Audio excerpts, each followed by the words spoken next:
Hey guys, we are here for workout number 23. You have a choice today. You can use weights, you cannot use weights, so you can use your backpack if you want to. I'm going to show you without the backpack, and then you can kind of make a decision from there. You'll know by the time you go through your first set whether or not you need to add some weight while you're there. Yeah, see how it goes. Typically you're working with 2 exercises, 3 sets. We are focusing on the legs a little bit today.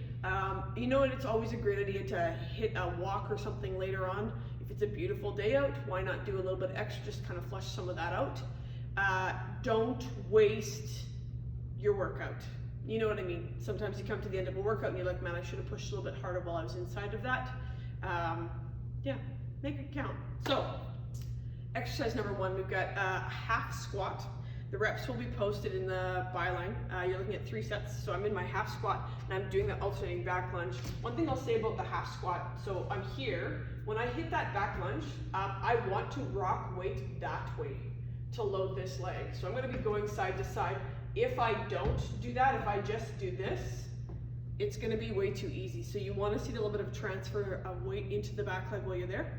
So I do my right side, do my left side, alternating back and forth. My second exercise goes into a sissy squat. You can use a wall if you need to. Sissy squat goes like this. I'm trying to stay as open through the front of the hip joint as I can, and I'm going to take that down and come back up. So at this point, you can see balance is a little bit challenged. If you can see how low you go. If your knees are a little bit sensitive, it just means I'm not going to go that deep. I can play with my timing to up the ante. So that's my first 2 partners. My next 2 partners run into this. I've got a straddle lunge. So this is where I'm going to use my broomstick. Simply being what a straddle lunge does is it doesn't allow me to come all the way back up. So even with no weight while I'm here and I'm going through, I'd work that fairly quickly. You notice I'm stopping right as soon as that dowel starts to twist or turn. That's kind of my top position. So again, my right leg, straddle the other way.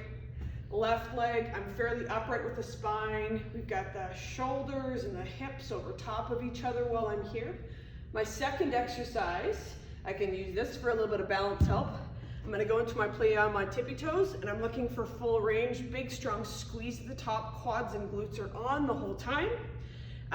Even though I'm using this for a little bit of balance help, I'm not leaning forward. So you can play around with the rotation of the leg there, just make sure the knees are open while you're going.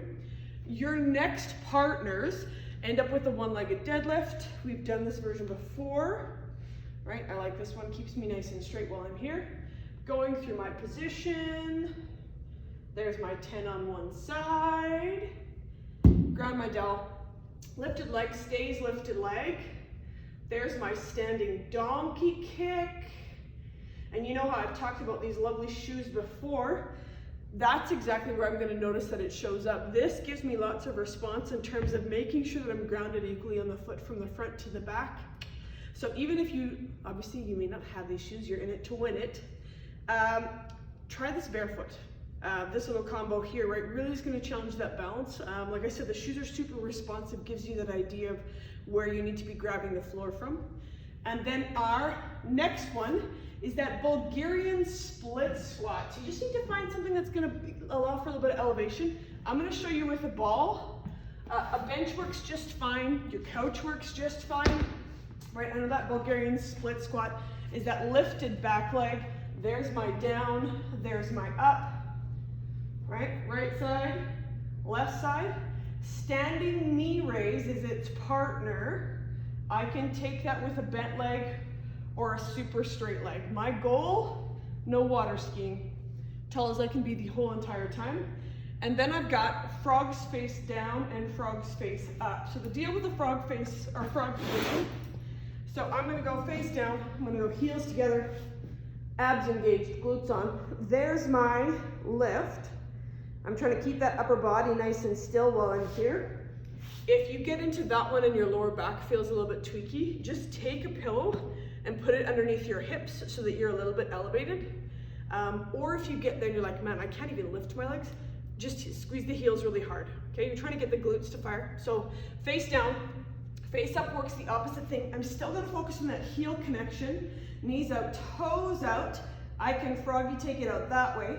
When I hit that final position at the end, I'm looking for the knees and the toes to still be pointing out the entire time. If you want to supercharge it or make sure that it's really working how it should, put a pair of tube socks between your heels. It'll just focus on really having to get the inner thigh to work while you're there. I hope you like it. Okay, moving on.